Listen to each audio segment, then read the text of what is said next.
Hello दोस्तों, एक बार फिर से स्वागत है आपके अपने यूट्यूब चैनल एकाग्रा क्लासेस में। जैसा कि पिछले वीडियो में आपने देखा होगा कि हम लोग पढ़े थे द्विघात समीकरण और द्विघात समीकरण के मूल ज्ञात करने की एक विधि थी। कौन सी? गुणनखंड विधि द्वारा। ठीक है, अब हम आप लोगों को बताएंगे कि उसी मूल को ज्ञात करने के लिए दूसरी विधि क्या है। दूसरी विधि क्या है? पूर्ण वर्ग विधि। क्या है? पूर्ण वर्ग विधि। ठीक, पूर्ण वर्ग विधि द्वारा हम लोग कैसे द्विघात समीकरण के मूल ज्ञात करते हैं।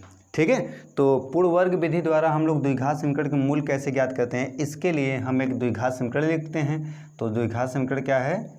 ax² plus bx plus c बराबर 0। ठीक, ये आपके क्या है? द्विघात समीकरण। तो द्विघात समीकरण से हम मूल कैसे ज्ञात करते हैं?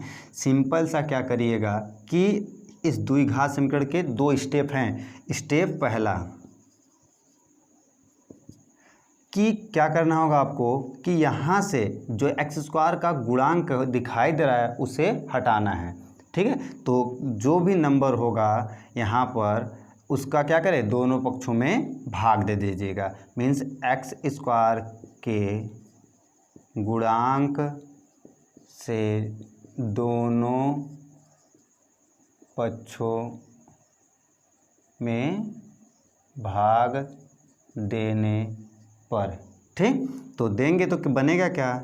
x² plus b/a(x plus c बराबर 0। ठीक, ये पहला स्टेप हो गया। सेकेंड स्टेप क्या होगा कि जो x का गुणांक होगा, जो x का गुणांक होगा क्या हो जाएगा? जो x का गुणांक होगा उसका आधा का वर्ग दोनों पक्षों में जोड़ने पर। किसका आधा का वर्ग? इसके x के गुणांक का आधा। तो x के गुणांक का आधा दोनों पक्षों में जोड़ दीजिए तो होगा क्या? x² प्लस b/ax प्लस इस c को भी ट्रांसफ़र कर लीजिएगा।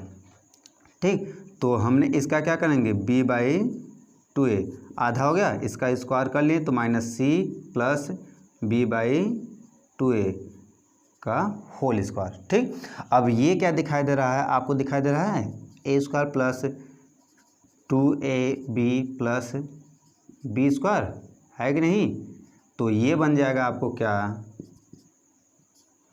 कि x प्लस b/2a का होल स्क्वायर इजिकल टू, इसे सॉल्व करते हैं तो मान लेते हैं कि कोई कांस्टेंट वैल्यू k² मिल रहा है। ठीक है, मान लेते हैं कोई कांस्टेंट वैल्यू k² मिल रहा है।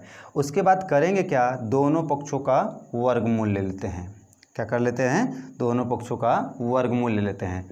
जब वर्गमूल लेंगे तो क्या मिलेगा? x plus b/2a equal to plus minus k मिलेगा। जब यहाँ से प्लस लेंगे तो x plus b/2a equal to k, तो x बराबर क्या जाएगा? k minus b/2a। जब x plus b/2a equal to minus k होगा तो x बराबर क्या हो जाएगा? Minus k minus b/2a। दो मूल निकल गए। ठीक, ये दो मूल आपको इस पूर्ण वर्ग विधि द्वारा निकालना है। कोई दिक्कत है बताइए? दो स्टेप के अलावा कुछ करना है? पहले स्टेप में क्या करना है? x² के गुणांक से दोनों पक्षों में क्या करिए? भाग दे दीजिए। उसके बाद कांस्टेंट वैल्यू जो बचा है x और x² और x के अलावा उसको क्या करिए? दोनों तरफ ट्रांसफ़र कर दीजिए। उसके बाद सेकेंड स्टेप में क्या करना है? जो x² का गुणांक होगा उसका आधा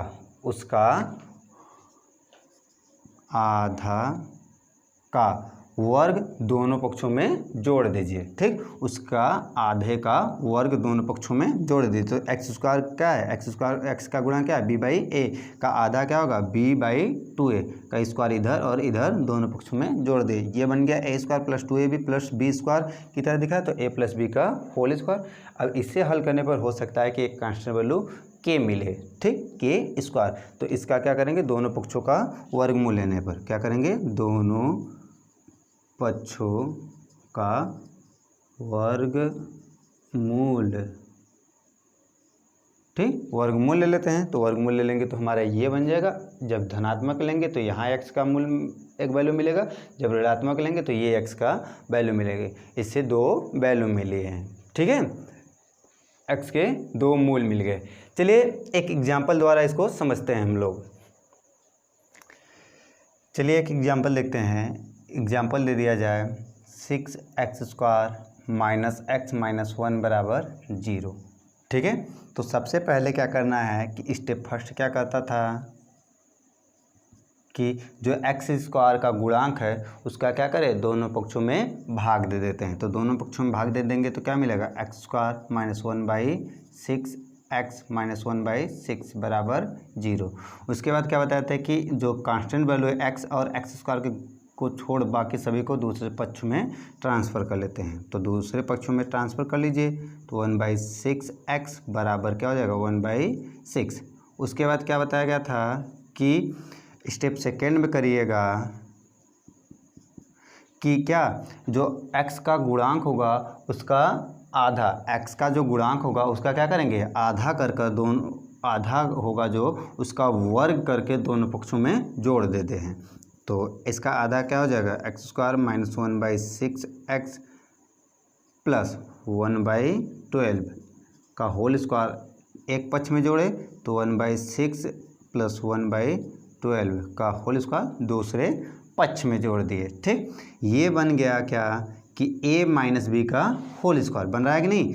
तो x माइनस 1/12 का होल स्क्वायर बराबर 1/6 प्लस 1/144। ठीक, इसे जोड़ लेते हैं। इसे जोड़ते हैं तो क्या बनेगा, x minus 1/12 is equal to 25/144।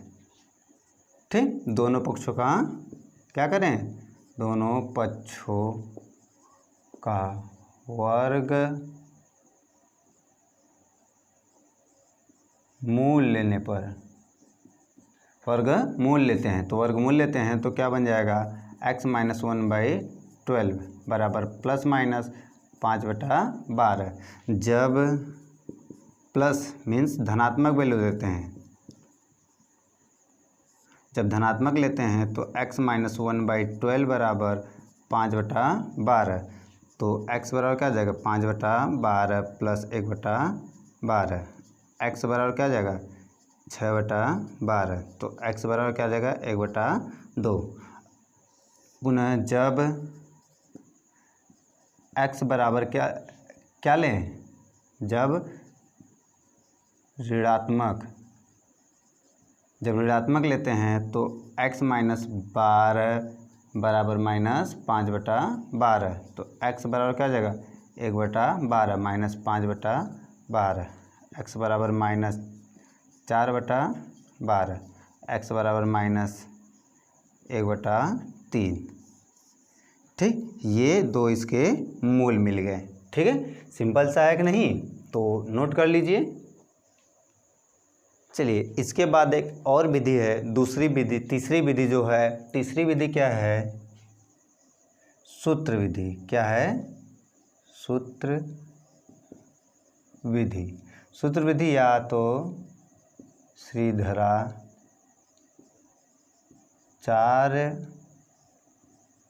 का विधि।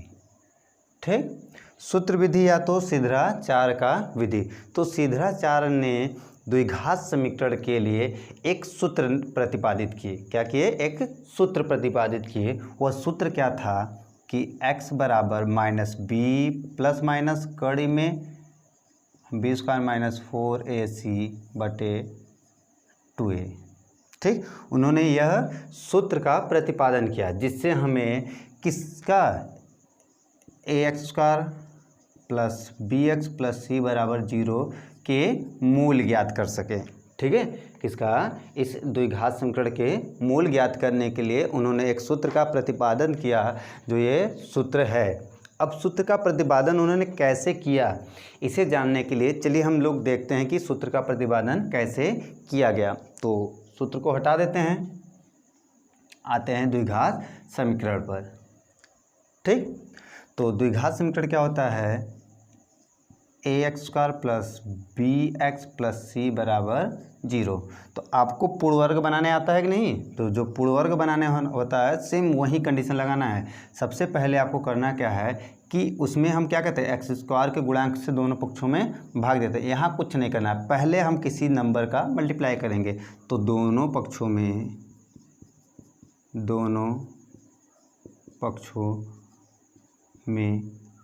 4a से गुणा करते हैं। तो गुणा कर लीजिए, तो बनेगा क्या हमारे पास, 4a square x plus 4ab x plus 4ac बराबर 0। ठीक, अब उसके बाद जो एक्स स्क्वायर और एक्स का गुणांक है, जो एक्स स्क्वायर और एक्स का गुणांक है उसे छोड़ बाकी सभी को ट्रांसफ़र कर लीजिए दोनों साइड। ठीक, दूसरे पक्ष में, तो 4a square x square plus 4ab x बराबर क्या हो जाएगा, माइनस 4ac हो जाएगा। इतनी बातें क्लियर हैं। चलिए इसे क्या लिख सकते हैं, 2ax का होल स्क्वायर प्लस, अब ये ए स्क्वायर हो गया तो 2 होता है इंटू 2ax हो गया, बचा क्या है यहाँ पर, b बचा है इंटू b। तो देख रहे हैं ए स्क्वायर प्लस 2ab, तो हम b स्क्वायर को जोड़ना होगा, b स्क्वायर जोड़ दिए तो दूसरी साइड भी तो हमें जोड़ना होगा, तो b स्क्वायर दूसरी साइड भी जोड़ दिए, 4ac लिख दिए। ठीक, ध्यान से देखिए तो ये किसका फार्मूला बन गया, ये बन गया 2ax प्लस b का होल स्क्वायर बराबर b स्क्वायर माइनस 4ac। अब क्या करें, दोनों पक्षों का वर्गमूल लेने पर,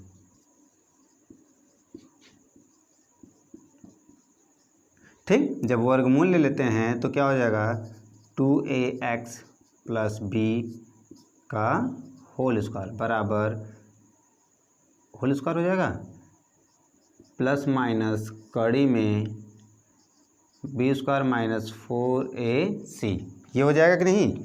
इतनी बातें क्लियर हैं। चलिए अब क्या करें कि एक एक पक्ष बना लेते हैं। जब धनात्मक लेते हैं, या तो छोड़िए धनात्मक को, अब हम क्या लिख सकते हैं, 2ax प्लस b बराबर प्लस माइनस कड़ी में b square minus 4ac, b को ट्रांसफ़र कर लें, 2ax बराबर क्या हो जाएगा, माइनस b प्लस माइनस कड़ी में b स्क्वायर माइनस 4ac। बातें क्लियर हैं। चलिए यहाँ से x का वैल्यू निकालना है ना, जब मूल ज्ञात करना है तो हमें x का वैल्यू चाहिए, तो क्या हो जाएगा, माइनस b प्लस माइनस कड़ी में b स्क्वायर माइनस 4ac बटे 2a। ये क्या मिला हमको, सूत्र मिला कि नहीं। जो अभी सिद्धाचार्य का विधि द्वारा जो सूत्र उन्होंने प्रतिपादित किया था वो आपने सिद्ध कर दिया कि नहीं, कैसे निकाला गया ये समझ में आया। अगर समझ में आया तो नोट करिए, पूछा नहीं जाएगा कि किस प्रकार सूत्र निकाला जाता है, बस आपसे क्या होगा कि द्विघात समीकरण के मूल निकालने के लिए कभी कभी कर देता है कि सिद्धाचार्य विधि द्वारा निकाले, तो आप लोग सिद्धाचार्य विधि द्वारा इसी फार्मूले से निकालेंगे। ठीक है, बातें क्लियर है तो नोट करिए।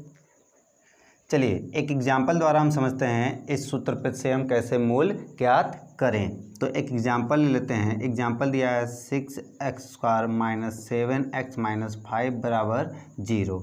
ठीक, तो सबसे पहला क्या काम करना होगा, इसे द्विघात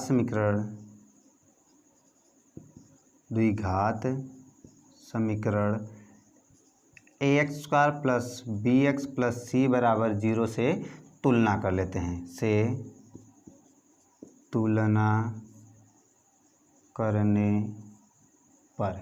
ठीक, तुलना करते हैं तो a बराबर क्या मिलता है 6 मिलता है, और b बराबर क्या मिलता है -5, और c बराबर क्या मिला -5। अब इसी सभी वैल्यू को हम क्या करेंगे, इसी सभी वैल्यू को हम कहाँ रखें, सूत्र में रखते हैं। तो सूत्र हमारे पास वहाँ दिखाई दे रहा है, तो लिख लीजिए आप सूत्र यहाँ पर भी। x बराबर क्या हो जाएगा -b प्लस माइनस कड़ी में b² - 4ac अपान क्या है 2a है। चलिए सूत्र लिख लिए, तो सूत्र में वैल्यू रखिए सभी, तो क्या हो जाएगा, माइनस रखेंगे तो माइनस पहले से था -7 हो जाएगा, प्लस माइनस कड़ी में -7 का होल स्क्वायर -4ac अपान 2a। ठीक है, वैल्यू हो गया। अब मान क्या लिख लेते हैं, तो मान हो जाएगा क्या हमारे पास 7 प्लस माइनस कड़ी में 49 प्लस 120 बटे 12। ठीक है, अब इसके बाद आगे देखते हैं, तो क्या हो जाएगा x का वैल्यू 7 प्लस माइनस कड़ी में 169 अपान 12, तो 7 प्लस माइनस 13 अपान 12। जब धनात्मक लेते हैं,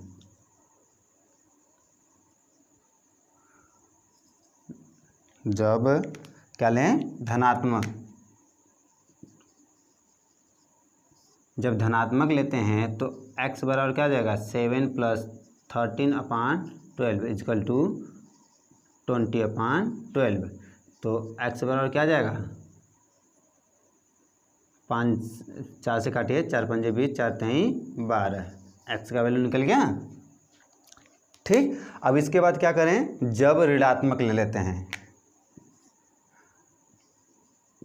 जब ऋणात्मक लेते हैं तब क्या हो जाएगा कि x बराबर क्या आ जाएगा 7 माइनस 13 अपान 12, तो x बराबर क्या आ जाएगा जी -6 अपान 12, तो x बराबर क्या आ जाएगा -1/2।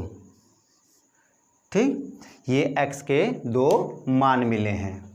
बातें समझ आई कि नहीं, ये x के 2 मान मिले, किस विधि द्वारा, सूत्र विधि द्वारा। तो बात समझ में आई होगी आप लोगों को, तो बात समझ में आई है तो नोट करिए आप लोग।